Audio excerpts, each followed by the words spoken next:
வணக்கம். ஏன் என்ன கொஞ்சம் முன்னாடி கூப்பிட்டாங்க. நான் இன்னைக்கு ஒன்றும் எங்கேயும் போகல. செல்வமணி சார் வேற ஒரு மீட்டிங்க்கு போனோம் அப்படின்னாங்க. பட் இவங்க எதுக்கு கூப்பிட்டாங்கன்னு நினைக்கிறேன்னா, எப்படி 12 மணிக்கெல்லாம் பெல் அடிச்சிடுவாங்க, போங்க வெளியே போங்க அப்படின்ட்டு. அதுக்கு முன்னாடி கொஞ்சம் ஜாஸ்தியாக பேசணும் அப்படின்னு அவங்க விருப்பப்பட்டுருக்காங்க. கரெக்டா? நிறைய விஷயங்கள் இருக்கு அப்படின்ட்டு. எனவே ஆங்கர்லேருந்து ப்ரொடியூசர்லேருந்து கடைக்கோடி டெக்னீஷியன் வரைக்கும் இந்த படத்தில் ஈடுபட்டிருக்கும் அனைவருக்கும் என்னுடைய வாழ்த்துக்கள். Producers, she came to my house and I was surprised. ஒரு யூஎஸ்லேருந்து வந்த ஒரு லேடி இங்கே தமிழ் படம் ப்ரொடியூசர் பண்ணுறாங்க அப்படிங்கும்போது நான் பார்த்து ரொம்ப சர்ப்ரைஸ் ஆகுது. அதுக்கப்புறமா அவங்க சொன்னாங்க எப்படி அவங்க இதுக்குள்ளே வந்தாங்கன்ட்டு.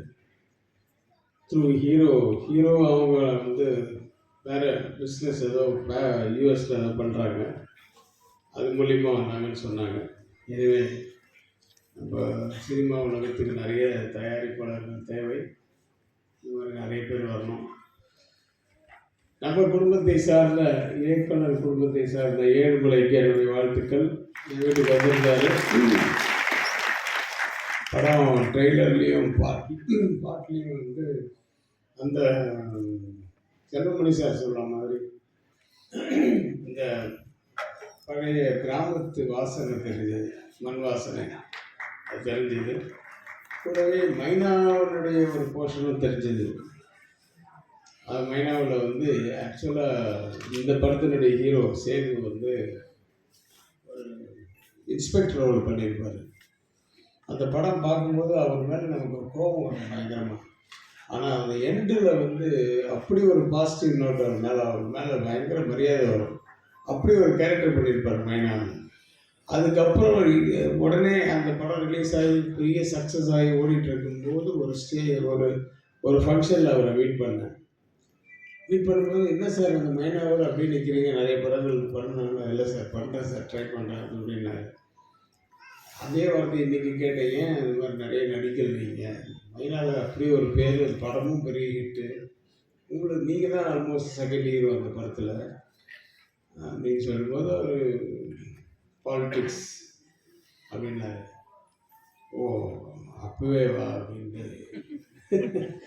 இதில் தான் இல்லை பாலிட்டிக்ஸ். ஓகே, எனிவே அவர் எங்கும் போகாமல் மீண்டும் இங்கே வந்ததற்கு அவருக்கு நல்ல ஒரு ரெட் கார்பெட் கொடுத்து வரவேற்போம். ஏழுமலை இன்னும் நிறைய இது மாதிரி படங்கள் பண்ணுங்க. மையல் இவ்வளோ மீனிங் இருக்குது, அதெல்லாம் இப்போ வீட்டில் போய் உட்காந்து தான் படிக்கணும் தனியாக. இது அவரே சொல்கிறதா இல்லை விவேகா? அவரே சரி. ஏன்னா விவேகா அவ்வளோ விஷயங்கள் தெரியும். நம்ம படம் 45 படத்தில் எப்படியும் ஒரு 30 படம் எழுதியிருப்பீங்கல்ல. அவ்வளோ அதான் நான் சொன்னேன், தலைமுறை கடந்து இன்னும் இருக்கும் ஒரு சில டெக்னீஷியன்ஸில் விவேகா நான் குறிப்பிட்டேன். அதில் ட்ரெண்டில் இருக்கிறது ரொம்ப முக்கியம். ரொம்ப ட்ரெண்டில் இருக்காது, அதான் ரொம்ப முக்கியம். இந்த படத்தில் அந்த எந்த சாங் எழுதுறீங்கன்னு தெரியல எனக்கு. 2 பாட்டு 3 பாட்டு போட்டாங்க. 2 பாட்டு ரொம்ப நல்லா இருந்துச்சு. அதாவது அந்த ஓப்பன் கேட்சியாக இருந்தாங்க அந்த வார்த்தைகள். ஹீரோயின் நான் அவங்ககிட்ட சொன்னேன், நீங்கள் ஏமா சமந்தாவும் இல்லாமல் நயன்தாராவும் இல்லாமல் அது என்னம்மா சமந்தா நயன்தாரா, சமரிதா நயன்தாரா, சமரிதா தாரா, அதெல்லாம் எப்படிமா வாயில வளையும்.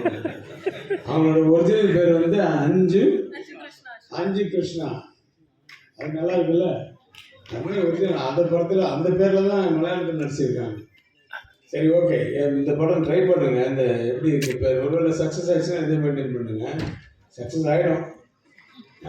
ஓகே, எனிவே ஆள் எல்லாம் அழகுன்னா நிறைய பேர் பின்னாடி வர்றாங்க. அழகை விட ஒரு அம்சம் இருக்கு பாருங்க.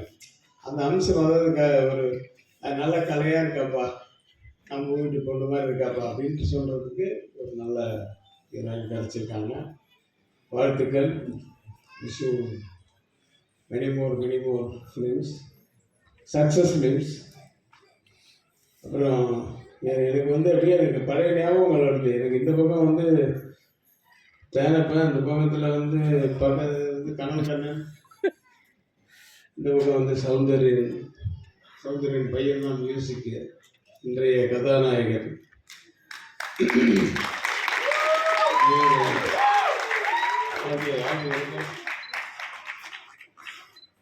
பேசுகிறவனை பற்றி நீ உட்காந்துருக்கேன். சௌந்தர்யன் எப்படி ஃபிக்ஸ் பண்ணணும், கனவு கண்ணாச்சா எனக்கு இதெல்லாம் வந்து சேரன் பாண்டியன்றது தான் என்னோடய 2வது படம். முதல் படம் வந்து புரியாத புதிர். அதில் தான் வந்து தேனப்பன் வழியில் சந்திச்சு குறுக்க ஒருத்தர் வந்து, அப்போ நான் பைக்கில் போயிட்டுருப்பேன், ஒருத்தர் டிவிஎஸ் 50 குறுக்க வந்தார். ஐயோ அப்படின்னு திட்ட போது, டேய் தேனப்பா இந்த பக்கம் குறுக்க. அந்த இடம் நல்லா ஞாபகம் இருக்குது. திருவள்ளுவர் ஸ்ட்ரீட். நான் 8வது ஸ்டாண்டில் போயிட்டுருக்கேன். அவன் திருவள்ளுவர் ஸ்ட்ரீட்டுக்கு திரும்புகிறான். அப்போ வீட்டுக்கு போகிறேன் சார். நான் அன்னைக்கு வா, இந்த எல்எம்என் கோயில் இருக்குல்ல, பக்கத்து பில்டிங்கு, சூப்பர் குட் ஃபிலிம்ஸ், அங்கே வா அப்படின்னு. நான் முன்னாடி வந்தோன்னே, ஏன்னா அதுக்கு முன்னாடி ராஜா தானே நான் அசோசியேட்டாக ஒர்க் பண்ண படத்தில் அவர் வந்து ஒரு ஒன் ஆஃப் த மேனேஜர்ஸ். அவர் ட்ரெயின் டிக்கெட்லாம் போடாது. அப்புறம் அப்போ வந்து ராமநாராயணன் படத்தில் அவங்க படத்துலலாம் ஒர்க் பண்ணிட்டு இருந்தார். ஏய் நீ ப்ரொடக்ஷன் மேனேஜராக ஒர்க் பண்ணியா, இந்த படத்தில் ப்ரொடக்ஷன் மேனேஜர் அப்படின்னு சொல்லி அந்த படத்தில் அந்த வழியில் போகும்போது மீட் பண்ணது அதுதான் ஸ்பார்க். அந்த ஸ்பார்க்கில் இருந்து அப்படியே வந்து என்கிட்ட 40 படம் எனக்கு மேனேஜராக ஒர்க் பண்ணிட்டாங்க. அதுக்கப்புறம் ப்ரொடியூசர் ஆனார், இன்றைக்கி நடிகராக ஆகிட்டார். நான் சொன்னேன், ஒரு மேனேஜர் ஆக்கிறது முதல் நான் பண்ணணும் இல்லையோ, ஒரு நடிகரை ஆக்கிறது முதல் நான் தான் பண்ணேன். ஏன்னா நடிகராக தான் இன்றைக்கி நிறைய பேருக்கு தெரியுது. அதில் கனல் கண்ணன் பாராட்டுறான், சார் ஒரு ஃபைட்டில் ஒரு ஷாட்டில் அந்த அடிச்சு பண்ணவன ஒரு போஸ்ட் கொடுத்து நிற்கிறான் பாருங்க சார், இவனா தேவை அப்படின்னு சொல்லி எனக்கு ஷாக்காக இருக்கு. ஏன்னா நாங்கள்லாம் அப்படி க்ளோஸாக எல்லோரும் வந்து ஃப்ரெண்ட்லியாக இருந்தோம். அந்த சேரன் பாண்டியனில் தான் வந்து கனல் கண்ணன் முதல் ஃபைட் மாஸ்டர் ஆக்கினேன். ஏன்னா அதுக்கு முன்னாடி புரியாத முதல்லையே வந்து ஃபைட் பண்ணுறதுக்கு வந்தாப்புல. ஆனால் அவர் மாஸ்டர் இல்லை, மாஸ்டரோட அசிஸ்டன்ட் அவர். எங்கடா மாஸ்டர்னா, மாஸ்டர் வந்து மனோஜ்குமார் படத்தில் பிஸியாக இருக்கார் சார், நிறைய ஹார்சஸ் அதெல்லாம் வச்சு கண்ட்ரோல் பண்ண எங்கள் படம் முடியல, அந்த ஃபைட்டு முடியல, அதனால் என்ன அனுப்பிச்சார். சரிங்க வந்தான். அந்த படத்தில் ஃபைட் அசிஸ்டன்டாக இருந்தவங்க. சரி அது அவன் பண்ணுறதெல்லாம் பார்த்துட்டு சரி. அப்போல்லாம் வந்து நானும் ஷார்ட் வைப்போம். அப்போல்லாம் மாஸ்டர்கிட்ட மொத்தமாக கொடுத்துட மாட்டோம். சாங் மாஸ்டர், டான்ஸ் மாஸ்டர்னால் ஃபுல்லாக அப்படியே கொடுத்துறது, ஃபைட் மாஸ்டர் அதெல்லாம் அப்போ கிடையாது. அதுக்கப்புறம் தான் கொஞ்சம் கொஞ்சமாக எல்லாமே வந்து பேரை மாறி போச்சு. Choreography, dance choreography, fight master, fight கோரியோகிராஃபின்னு ஆகிடுச்சு. அதுக்கப்புறம் இப்போ அவங்க ஷார்ட் எடுக்க ஆரம்பித்தாங்க. அப்போல்லாம் நான் ஷார்ட் வைக்கும்போது தனித்தனியாக லோ ஆங்கிள், ஹைட், அப்படி இது நிறைய கட் ஷாட்ஸ் எல்லாம் இருக்கும்போது அதே பார்த்துட்டு இருப்போம். ஆனால் நல்லா இருக்கிறீங்க ஷார்ட்டு, கட் ஷாட் அப்படி அப்படின்றதுக்குள்ளே கட் பறக்குது. அப்போ அந்த ஸ்பீட் கிடைக்கும் அப்படின்லாம் சொல்லி ஏதோ பண்ணிடுறோம். அப்புறம் பார்த்தா அவன் தமிழ், தெலுங்கு, ஹிந்தி, மலையாளம் எல்லாம் ஆல் இண்டியா லாங்குவேஜஸில் பயங்கர பிஸி ஆகிட்டாங்க. அது ஒரு சந்தோஷம். அதே சேரன் பாண்டியனில் அந்த சேரன் பாண்டியன் உருவாகிறதுக்கு ஒரு ரீசன் வருது. என்னென்னா, நானும் வந்து ஒரு படம் வந்து ஒரு ரெடி பண்ணி வச்சுருந்தோம். காதல் ஏதோ காதல் காவியமாக நம்ம ஒரு படம் வந்து வேற ஒரு ரைட்டரு, அவரு மியூசிக்கு எல்லாம். அந்த படம் வந்து வேண்டாம் அப்படிங்கிற ப்ரொடியூசர். என்ன பெரும்புள்ளின்னு ஒரு படம் எடுத்து 10 நாள் தான் ஆச்சு ரிலீஸ் ஆகி. இந்த படம் வந்து சரியாக போகல. இந்த கதையிலையும் அதே மாதிரி தான் ஹீரோ ஹீரோயினுக்கு வந்து லவ் ஃபெயிலியராகவும் இறந்துடுவாங்க. ஸோ அதே மாதிரி வருது. அதனால் எனக்கு டவுட்டாக இருக்குது, இந்த கதையை வேண்டான்னு சொல்லி கிட்டத்தட்ட 3 மாதம் ரெடி பண்ண ஒரு கதையை வேண்டான்னு சொல்கிறாரு. சரி ஓகேன்னு சொல்லிட்டு அப்படி போகிறேன். வா வேற ஒரு கதை ரெடி பண்ணி உடனே பண்ண முடியுமா? ஏன்னா நாங்கள் April 14 ரிலீஸ் வச்சுருந்தோம். நாங்கள் பேசுகிறது வந்து January 29 அந்த ஆஃபீஸில். இதில் வெளியில் சின்ன கவுண்டர் பெரிய கவுண்டர்னு ஒருத்தர் கதை சொல்கிறது நிறைய பேர் இருப்பாங்க. அதில் ஒருத்தர் இருப்பான், ஒரு தாடி வச்சுட்டு, ஈரோடு சவுந்தர்னு, அவனை கூப்பிட்டு கதை கேளு அப்படின்னாரு. சரி கேட்டேன். சின்ன கவுண்டர் பெரிய கவுண்டர்னு ஒரு கதை சொன்னால் எப்படி இருக்குன்னா, பரவாயில்ல சார், இது வேறு மாதிரி இப்படி பண்ணணும். எனக்கு ரொம்ப அது உள்ள மேட்ரு வந்து புதுசாக இருந்துச்சு, நல்லா இருந்தது. இது நீ ஸ்க்ரீன் ப்ளே வேறு மாதிரி பண்ணலான்னு ஓகே சார். ஏன்னா அதில் வந்து இப்போ சின்ன கவுண்டர்ன்றவர் பாம்பு கடிச்சு 3வது வெளியே செத்து போயிடுவார். அந்த தங்கச்சிக்கும் பெரிய அண்ணனுக்கு விஜயகுமார் கேரக்டருக்கும் சித்ரா கேரக்டருக்கும் தான் அவன் கதை சொல்லிட்டு இருந்தான். நான் அப்படியே மாற்றி அந்த தங்கச்சி அந்த சின்ன கவுண்டர் சாகடிப்பான்னா பெரிய கவுண்டர் சின்ன கவுண்டர் இவங்க 2 பேருக்குள்ளே தான் பிரச்சனை வரணும் சார். அது கடைசியில் இந்த தங்கச்சி அதுக்காக செத்தா நல்லா இருக்குன்னு சொன்னோன்னா அவருக்கு பிடிச்சி போச்சு. ஸ்க்ரீன் ப்ளே பண்ணி உடனே ரெடி பண்ணிட்டார். ஓகே, ஒன்றும் எதுவுமே ஃபிக்ஸ் பண்ணல. ஆனால் ஏப்ரல் 14 ரிலீஸ் பண்ணுறதில்ல அப்படின்றாரு சார். ஜனவரி 20, 30, 31 சொல்லி பிப்ரவரி, மார்ச், ஏப்ரல் 14 என்ன சார்? மொத்தமாக 75 நாள் தான் இருக்குது. ப்ரீ ப்ரொடக்ஷன் இருக்குது, ஷூட்டிங் இருக்குது, போஸ்ட் ப்ரொடக்ஷன் இருக்குது. சரி, இன்னும் எவ்வளோ நாள் ஆகும் அப்படின்னாரு. May 1 ரிலீஸ் பண்ணிடுறேன் சார். சரி ஓகே. நான் கேட்டது இப்போ 90 நாள் தான். ஏன்னா அப்போல்லாம் 90 நாள் தான் நாங்கள் படம் பண்ணுறது. அப்போது டக்குன்னு ஆர்டிஸ்ட்டை ஃபிக்ஸ் பண்ணுறோம். கண்டிப்பாக கரெக்டாக வந்து விஜயகுமார் ஒரு இடத்துல அவர் பிஸியாக இருக்கார். இந்த வில்லனா அவரை போடுறோம். இந்த பக்கம் சரத்குமார் அவர் வில்லனா கேப்டன் பிரபாகரெல்லாம் ஃபிக்ஸ் பண்ணுறோம். அவருக்கு அடிபட்டு அவர் படுத்திருக்காரு. இருந்தாலும் ஏற்கனவே அட்வான்ஸ் கொடுத்தாச்சுன்னு அவரை போடுறோம். இப்படி மியூசிக் ஆடுறது. அப்போது வந்து சௌந்தர்யன் வந்து இப்போ படம் பண்ண ஒரு கம்பெனியாக பாட்டு எழுதுங்க. சரி வருஷம் இல்லை. இந்த பக்கம் ஸ்க்ரீன் ப்ளே போயிட்டுருக்கு.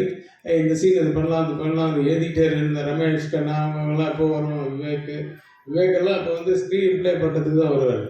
அது கண்ணக்கிட்ட ஒரு இந்த மாதிரி ஏதாவது பண்ணிவிட்டு இந்த சைடு வந்து இல்லை பாட்டு இதுதான் சொல்லு அப்படின்னா ஒரு பேட் ஒன்று எடுத்தான். அந்த பேட்டில் தாளம் போட்டுட்டு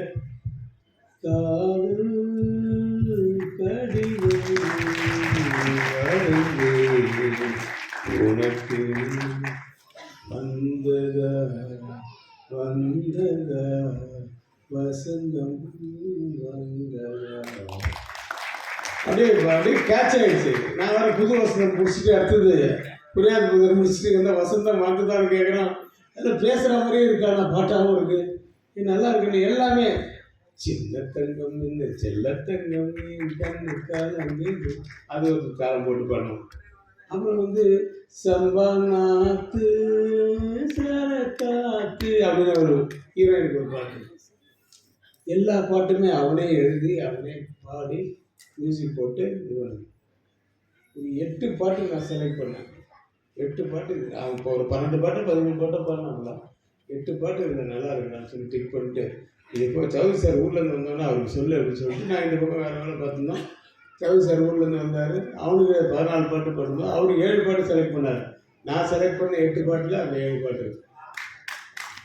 உடனே அந்த 7 பாட்டை அப்படியே ரெக்கார்டிங் ஒரு நாளைக்கு 2 சாங் ரெக்கார்டிங். அது மாதிரி 4 நாள் ரெக்கார்டிங் பண்ணோம். இது பண்ணோம்.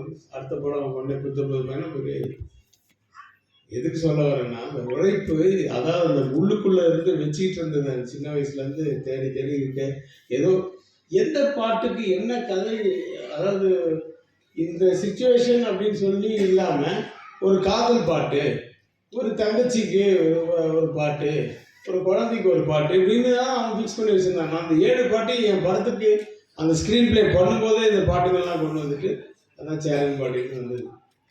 சரி, எப்படி எங்கே உருவாக்கி பாருங்க.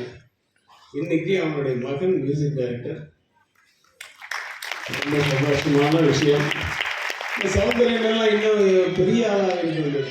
அது வந்து அது என்னமோ அது எல்லாருமே அந்த மாதிரி எல்லாருமே எக்கச்சக்கமாக இருக்காது. அது மாதிரி விஷயங்கள் இருந்தாங்க.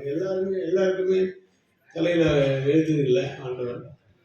அதனால் வந்து ஒரு ஸ்டேஜில் அப்படியே நல்ல ஒய்ஃபு எல்லாம் பண்ணான். ஆனால் அவன் வாழ்க்கையில் எவ்வளோ கஷ்டங்கள் அப்படின்றது இந்த பையனுக்கு இப்போ அமர்னு பேர் வச்சிருக்கான். ஆனால் அவனுக்கு இன்னொரு மகன் அமரனாவே ஆகிட்டான் உடம்பு சரியில்லாமல். அந்த கஷ்டங்கள் அதெல்லாம் வந்து வாழ்க்கையில் நிறைய பார்த்துருக்கான். அதனால் இனிமேல் கஷ்டங்களே பார்க்க மாட்டேன் சௌந்தர்யன். உன்னுடைய பையன் மூலியமாகவும் உன் பையனுக்கும் பையன் மூலியமாக அவனுக்கும் ஒரு நல்ல ஒரு எதிர்காலம், இன்னும் பிரகாசமான எதிர்காலம் தான் வாழ்க்கையில் பார்க்கணும் அப்படின்னு நான் ஆண்டவனை வேண்டிக்கிறேன். ஸோ அந்த மகன் என்னுடைய முதல் படம் அந்த ஆமாம். நான் பாட்டு வந்து ரொம்ப அதான் நான் எனக்கு சொல்லிட்டு இருந்தேன். செல்லுமணி சொல்லிட்டேன் கேட்பா ஒன்று உட்கார கிட்ட வந்து நான் இப்படி பேசுவேன். அதுக்கு வராமலே வராங்க. செல்லுமணிக்கு சொல்லியிருந்தேன், ரொம்ப நாள் ஆச்சு இந்த மாதிரி ஒரு லைவ் ரிதம்ஸ் எல்லாம் சவுண்டு கேட்டு அப்படின்ட்டு. அந்த மாதிரி நல்லா யூஸ் பண்ணியிருக்கீங்க. ஆனால் அதுதான் தேவை இந்த படத்துக்கு. இந்த கிராமத்து படம் அப்படின்னும் போது ரொம்ப மாடர்ன் மியூசிக்கெல்லாம் கொண்டு வந்து போடும்போது அது நீங்கள் ரீரிகார்டிங்கில் போட விட தெரியாது. இந்த பாட்டுன்னும் போது தான் அந்த ஃபீல் கொண்டு வரணும். அதை நீங்கள் கொண்டு வந்திருக்கீங்க. ரொம்ப நல்லா இருந்துச்சு. படம் மிகப்பெரிய வெற்றி அடையணும். பாடல்கள் மட்டும் இல்லை, படமும் வெற்றி அடைந்தால்தான் உனக்கும் வாழ்க்கை நல்லா இருக்கும். எல்லாருமே இந்த படத்தை சம்மந்தப்பட்டவங்க எல்லாருக்குமே நல்லா இருக்கும். இன்னும் யாரை விட்டுட்டுலாம் தெரில. நம்ம பேசுறதுக்கு நிறைய பேர் இருக்காங்க. விஜயகுமார் சார் இருக்கார், பேரரசு இருக்கார். அவங்கெல்லாம் பாய்ஸ் நிறைய வச்சுருப்பாங்க. சரி, நான் எங்களுக்கெல்லாம் வந்து எல்லாமே கொலீக்ஸ். நான் ஒரு சைடில் இந்த பக்கம் அந்த பக்கம் ஆர்கே செல்வமணி சார்லாம் எனக்கு சீனியர். ஆனால் ஒரே இடத்துல எடிட்டிங் பண்ணுவோம். வேகான்னு ஒரு எடிட்டிங்கு. அது மாதிரி நிறைய இருக்குது பேசுகிறதுக்கு. இல்லை, நாங்கள் நினச்சி பார்க்குறதுக்கே நிறைய இருக்குது. பட் அது அப்பப்போ ஒரு பிளவு வருது டெக்னீஷியன்ஸ்குள்ளே. நாங்கள் படைப்பாளிகள் சங்கம்னு ஆரம்பித்து அப்படி நிறைய போராடி இன்னொரு சங்கம் இப்போதைக்கு ஈக்குவலாக ட்ரை பண்ணோம். நிறைய பேர் பிடிச்சிட்டோம். எல்லா டிபார்ட்மெண்ட்லையும் வந்துச்சு. இருந்தாலும் ஷூட்டிங் போகும்போது எல்லாரும் சொல்கிறது வந்து, சார் அந்த அளவுக்கு இல்லை சார், இந்த அளவுக்கு இல்லை. அந்த எக்ஸ்பீரியன்ஸுன்னு ஒன்று இருக்குல்ல, அது அந்த ஃபோக்கஸ்ஃபுல்லாக இருக்கிற அது நடந்து ஓடி வராங்கன்னா அதுக்கேற்ற மாதிரி பண்ணுறது. அது முன்னாடியே அளந்துட்டா கூட இல்லை, 4 டேக் வாங்காமல் ஒரே டேக்கில் வந்து ஹீரோவை ஃபோக்கஸில் இழுத்துட்டு வர்றது இருக்குல்ல, அதெல்லாம் அந்த எக்ஸ்பீரியன்ஸில் தான் வரும். இந்த மாதிரி ஒவ்வொரு டிபார்ட்மெண்ட்லேயும் எக்ஸ்பீரியன்ஸ் இது. அதனால் வந்து எங்களுக்கு பெப்சியை நாங்கள் ரொம்ப மிஸ் பண்ணோம். பெப்சியில் தான் இருக்காங்க அவங்கெல்லாம். இவங்கெல்லாம் நல்லா ஒர்க் பண்ணுறவங்க தான், நல்ல ஆர்வம் இருக்குது. ஆனால் வந்து எக்ஸ்பீரியன்ஸ் இல்லாததுனால நிறைய இடத்துல நாங்கள் கஷ்டப்பட்டோம். அது அப்புறம் ஓரளவுக்கு பெப்சியும் இதுவும் வந்து சேர்ந்துச்சு. அந்த சேர்ந்த உடனே இவங்களையும் அவங்களையும் எல்லாம் ஒன்றா சேர்த்து விட்டோம். இப்போ எல்லாருமே நல்லா எக்ஸ்பீரியன்ஸ் ஆகிட்டாங்க. மறுபடியும் அப்படி ஒரு பிளவுன்னு நான் கேள்விப்படுறேன். அது வேண்டாமே அப்படின்ட்டு தான் என்னுடைய கருத்து. மற்றபடி நிறைய பேர் நிறைய கருத்து சொல்லுவாங்க. எல்லாத்தையும் கேட்டுங்க. பாவம், நீங்கள் வரட்டுங்களா?